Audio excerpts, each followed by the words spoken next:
आज तनिक बैंक देखेंगे। आज का क्लास होगा इकोनॉमिक्स में, और इकोनॉमिक्स में देखेंगे क्या चीज, बैंक देखेंगे। सबसे पहले बैंक, आप बैंक के बारे में सोचिए, बैंक क्या है। तो बैंक क्या है, तो बैंक वह वित्तीय संस्था है जहां आम नागरिकों को जमा क्या करता है, बैंक स्वीकार करता है। आम नागरिकों को जमा क्या करता है, स्वीकार करता है।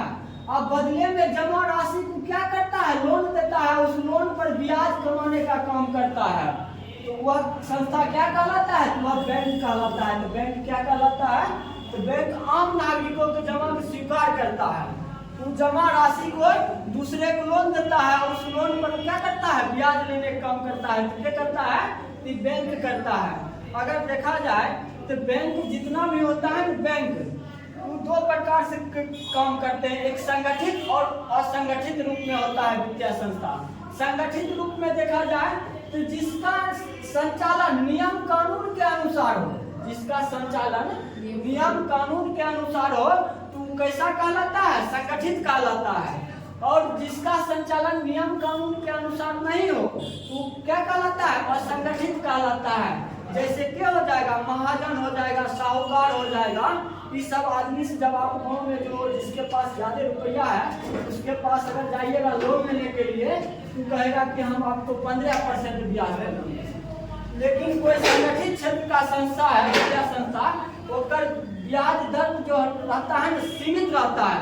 अगर 5% है तो सबके लिए 5% रहेगा संगठित क्षेत्र में। और असंगठित कहने मतलब कि जब महाजन और साहूकार है, तो अलग अलग आदमी हो सकता है, अलग अलग ब्याज दर पर लोन दे दे। ऐसे ही होता है, वही होता है कि ये हुआ बैंक जो काम करता है संगठित और संगठित क्षेत्र में काम करता है।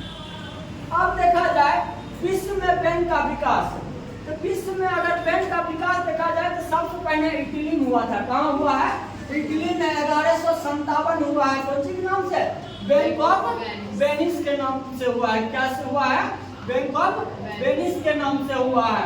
और दूसरा बैंक हुआ था बैंक ऑफ बार्सिलोना। कब हुआ है, 1401 में हुआ है। कहाँ, स्पेन में हुआ था।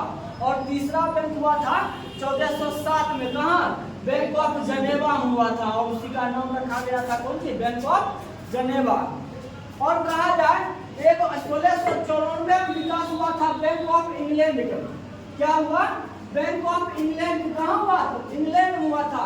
इसी बैंक को भारत के संदर्भ में बैंक ऑफ जनता, बैंकों का जननी कहा गया है। किसको, तो बैंक ऑफ इंग्लैंड को। अब देखिए इसी समय तक भारत में क्या चला है, अंग्रेज चला है। जब अंग्रेज चला है तो अंग्रेज को भी लगा कि भारत में वित्तीय संस्था होना चाहिए। तो उन्होंने सबसे पहले 1770 में बैंक ऑफ हिंदुस्तान नाम से कोलकाता में बैंक स्थापित किया। और भारत का कौन सी था, प्रथम बैंक था। कौन सी था, प्रथम बैंक था। और ये जो बैंक था ना, यूरोपीय पद्धति के अनुसार स्थापित किया गया। और स्थापित करने वाले जो थे ना कंपनी, वो अलेक्जेंडर कंपनी थे। और कहा जाता है कि जो है ना बैंक ऑफ हिंदुस्तान, ये असफल हो गया था। क्या कि एक पूरा कार्य प्रणाली जो चल रहा था ना, ये यूरोपीय पद्धति पे चल रहा था। भारतीय लोग यूरोपीय पद्धति को कभी समझ ही नहीं पाए, जिस कारण क्या हो गया है, असफल हो गया है भारत में। दादर अंग्रेज का जो कितना प्रेसिडेंसी विकसित हो गया, 3 प्रेसिडेंसी विकसित हो गया। और तीनों प्रेसिडेंसी में एक बैंक स्थापित किया है अंग्रेज। कहा जाए तो 1806 में स्थापित किया बैंक ऑफ कलकत्ता, ठीक है, वेस्ट बंगाल में किया है। 1840 में किया बैंक ऑफ मुंबई। और 1843 में किया कौन सी, बैंक ऑफ मद्रास किया। और कहा जाता है 1862 तक ये सब कागजी मुद्रा ये सब जारी करता था। जितना बैंक था ना, कागजी मुद्रा 1862 तक जारी करता था। और आगे चल के यही तीनों बैंक को विलय कर दिया गया है, आपस में मर्ज कर दिया गया है।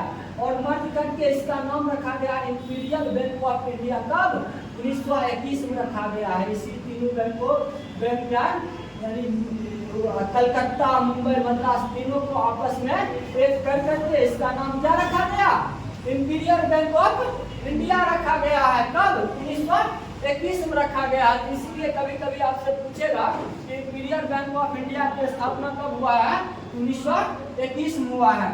और यही इंपीरियल बैंक ऑफ इंडिया क्या ठीक है।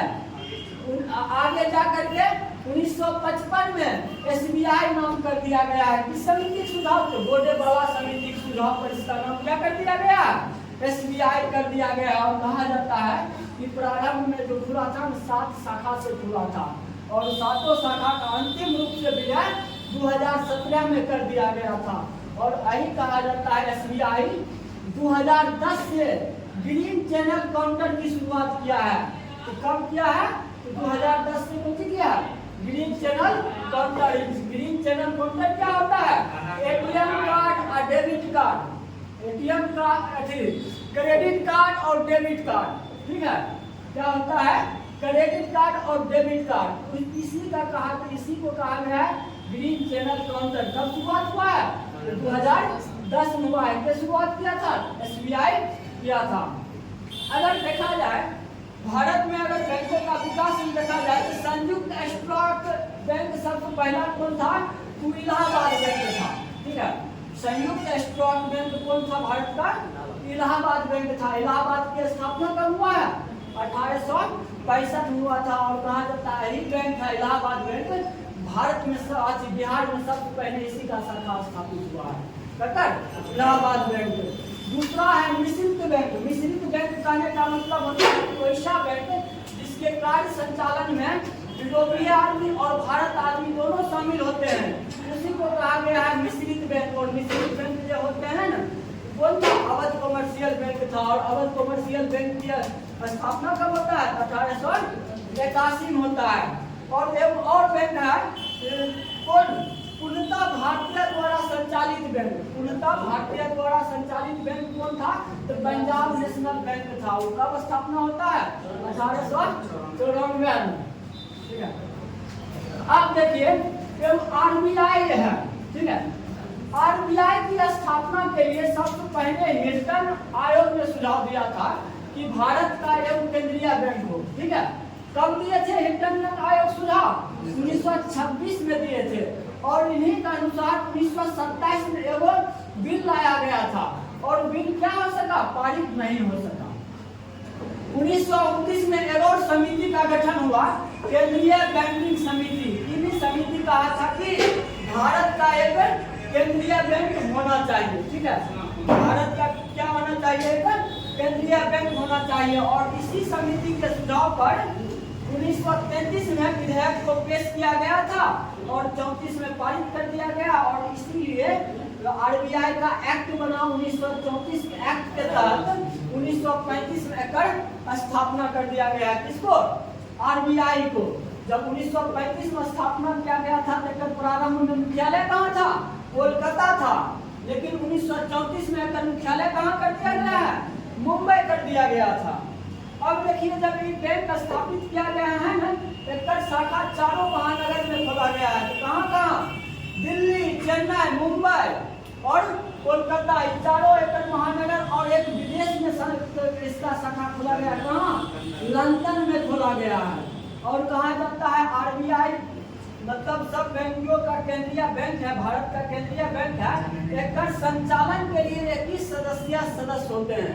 एकरा संचालन के लिए क्या होता है, 21 सदस्य होते हैं एकर संचालन के लिए, क्योंकि यह केंद्रीय बैंक है। और इसमें क्या होते हैं, एक गवर्नर होते हैं। और गवर्नर का कार्यकाल कितना होता है, तो 3 वर्ष होता है, ठीक है। गवर्नर का कार्यकाल कितना होता है, 3 वर्ष होता है। और कहा जाए तो सबसे पहला गवर्नर के थे तो सर ऑसबर्न स्मिथ थे, सर ऑसबर्न स्मिथ थे। और प्रथम भारतीय गवर्नर के थे सर CD देशमुख थे। और वर्तमान समय के हैं शक्तिकांत दास, इनका अच्छी है, क्या है, गवर्नर है। अब देखा जाए एक होता है अनुसूचित बैंक। अनुसूचित बैंक हम क्या कहते हैं कि वैसा बैंक जो RBI के अधिनियम 1934 के एक्ट के दूसरी अनुसूची में शामिल हो। कौन सी में, दूसरी अनुसूची में शामिल हो, ठीक है। अनुसूचित बैंक वैसा बैंक कहेंगे जो RBI जो एक्ट है 1934 वाला, उसके दूसरे अनुसूची में शामिल हो, तो वह बैंक जो है अनुसूचित बैंक कहलाता है। और वैसे अनुसूचित बैंक जो है ना RBI से बैंक दर पर कौन सी लेने में, बैंक दर पर लोन लेने में सक्षम होंगे। और कहा जाता है ऐसा बैंक CRR के रूप में आप जमापन स्वीकार करते हैं, ठीक है। और प्रत्येक दिन का लेखा जोखा RBI के पास पहुंचाते हैं। ये सब बैंक कौन हो जाता है? अनुसूचित बैंक का लक्षण होता है। गैर अनुसूचित बैंक होता है कि ऐसा बैंक जो RBI के अधिनियम 1934 की दूसरी अनुसूची में शामिल नहीं हो, ठीक है, वो कैसा बैंक हो जाएगा? गैर अनुसूचित बैंक हो जाएगा। अब देखा जाए तो अगला बैंक होता है क्षेत्रीय ग्रामीण बैंक। क्षेत्रीय ग्रामीण बैंक जो होता है स्थापना हुआ था नरसिम्हन समिति के सुझाव पर। कब होता है? 2 अक्टूबर 1975 को होता है। और इसका मुख्यालय कहाँ है? इसका मुख्यालय कहाँ है? तो मुंबई है, ठीक है। और यही कहा जाता है क्षेत्रीय ग्रामीण बैंक जो है वर्तमान में अभी कहाँ में है? तो क्षेत्रीय ग्रामीण बैंक में गोवा में एक भी शाखा नहीं है और सिक्किम में एक भी शाखा नहीं है क्षेत्रीय ग्रामीण बैंक में। अगर बोलेगा भारत का ऐसा कौन सा राज्य है जहाँ क्षेत्रीय ग्रामीण बैंक का एक भी शाखा नहीं है, तो गोवा और सिक्किम में एक भी नहीं है। और वर्तमान समय में अगर कहा जाए तो संख्या घटकर करके कितना हो गया है? 54 हो गया है, ठीक है, 54 हो गया है। केंद्रीय समिति के सुझाव पर केंद्रीय समिति के सुझाव से एक भी RBI अब शाखा को स्थापित नहीं किया जा रहा है, ठीक है। एक होता है सहकारी बैंक। सहकारी बैंक का संबंध होता है राज्य से होता है, राजकीय समिति से होता है। सहकारी बैंक क्या होता है? राजकीय समिति से होता है। ये भी 3 प्रकार का, ठीक है, राज्य स्तरीय, जिला स्तरीय और निम्न स्तरीय होता है। और कहा जाता है यही राज्य स्तरीय बैंक है जिसको RBI के पास जाने का छूट होता है, ठीक है। और RBI जिला स्तरीय जो होता है वो RBI के पास जाता है, ठीक है। अब दूसरा एक बैंक है नबार्ड। नबार्ड कहा जाता है कृषि क्षेत्र का सबसे बड़ा वित्त संस्था है, ठीक है। नबार्ड क्या है? कृषि क्षेत्र का सबसे बड़ा वित्त संस्था। और नबार्ड की स्थापना किस समिति के सुझाव पर? शिवरमन समिति के सुझाव पर होता है। 12 जुलाई 1982 में होता है, ठीक है। कब होता है? 12 जुलाई 1982 में होता है। और नबार्ड करता है अपने निर्णय देता है, अपने अधीनस्थ वाला बैंक को सबको देकर के अपना कार्य को निर्वहन करता है। और नबार्ड का मुख्यालय कहाँ है? तो मुंबई है। एक दूसरा बैंक होता है IDBI, industrial development bank of India. मतलब आप कोई भारत में उद्योग स्थापित करना चाहते हैं तो यही बैंक आपको ऋण देगा, ठीक है। हैवी वाला उद्योग जब स्थापित करने चाहिएगा स्थापित, यही वाला आपको ऋण देगा। और IDBI की स्थापना कब होता है? 1964 में होता है। मुख्यालय कहाँ है? तो मुंबई है। जब होता है SIDBI bank, small industrial development bank of India होता है। मतलब small industrial development bank of India होता है। तो क्या कहा जाता है? सिडबी। मतलब छोटा उद्योग जब स्थापित करेंगे तो हम सिडबी से लोन लेंगे। और सिडबी की स्थापना कब होता है? 1990 में होता है। मुख्यालय कहाँ है? तो लखनऊ पड़ता है। एक दूसरा बैंक है UTI। UTI का फुल फॉर्म होता है यूनिट ट्रस्ट ऑफ इंडिया।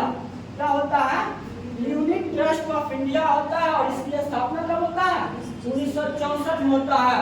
और कहा जाता है 2003 में UTI को 2 भाग में बांट दिया गया है, UTI फर्स्ट, UTI सेकेंड। और UTI फर्स्ट को एक्सिस बैंक ऑफ इंडिया नाम से जाना गया है। UTI फर्स्ट किस नाम से जाना गया है? एक्सिस बैंक ऑफ इंडिया से के नाम से जाना गया है। दूसरा बैंक होता है नेशनल हाउसिंग बैंक होता है। कौन होता है? National housing bank. कहा जाता है जब आप हाउसिंग लोन लीजिएगा, घर बनाने के लिए कोई लोन लीजिएगा तो यह बैंक आपको देता है, ठीक है। नेशनल हाउसिंग बोर्ड बैंक देता है होम लोन के लिए। इसका स्थापना कब होता है? 1988 में होता है। और मुख्यालय कहाँ है? तो मुंबई में है। एक होता है एग्जिम बैंक। एग्जिम बैंक हुआ आयात निर्यात बैंक, ठीक है। एक्सपोर्ट इंपोर्ट बैंक होता है, एग्जिम बैंक होता है, ठीक है। एग्जिम बैंक होता है तो आयात निर्यात बैंक होता है। इसका जो स्थापना होता है 1962 में। और मुख्यालय कहाँ? 1982 में होता है, सॉरी 1982 में होता है। इसका मुख्यालय कहाँ? तो मुंबई में है, ठीक है। और कहा जाए तो वर्तमान समय में नेशनलाइज्ड बैंक की संख्या कितना है? तो 12 और 12 में सबसे बड़ा कौन है? तो SBI शाखा होती है, सबसे बड़ा भारत का अथी है, ठीक है। अगर देखा जाए अब बैंकों का विलय कैसे होता है, तो बैंकों का विलय का निर्णय जो लेते हैं वो RBI लेते हैं। बैंकों का आपस में विलय हो तो निर्णय के लेते हैं तो RBI लेते हैं। और प्रथम बैंक का विलय का घटना देखा गया है 1991 के बाद। किसमें हुआ था? तो पंजाब नेशनल बैंक हुआ था। कर विलय तो न्यू बैंक ऑफ इंडिया का विलय कर दिया गया है। किसमें? पंजाब नेशनल बैंक में कर दिया गया है। कब? 1991 और कहेगा विश्व में सबसे अधिक शाखा वाला अगर बैंक कोई होगा तो ICBC कहाँ का है? चीन का बैंक है, ठीक है, ये है। और भारत में अगर कहा जाए तो कौन है? तो SBI के, और विश्व का दूसरा है शाखा वाला SBI, ठीक है। अगला क्लास में पढ़ेंगे RBI संबंधित RBI कार्य प्रणाली।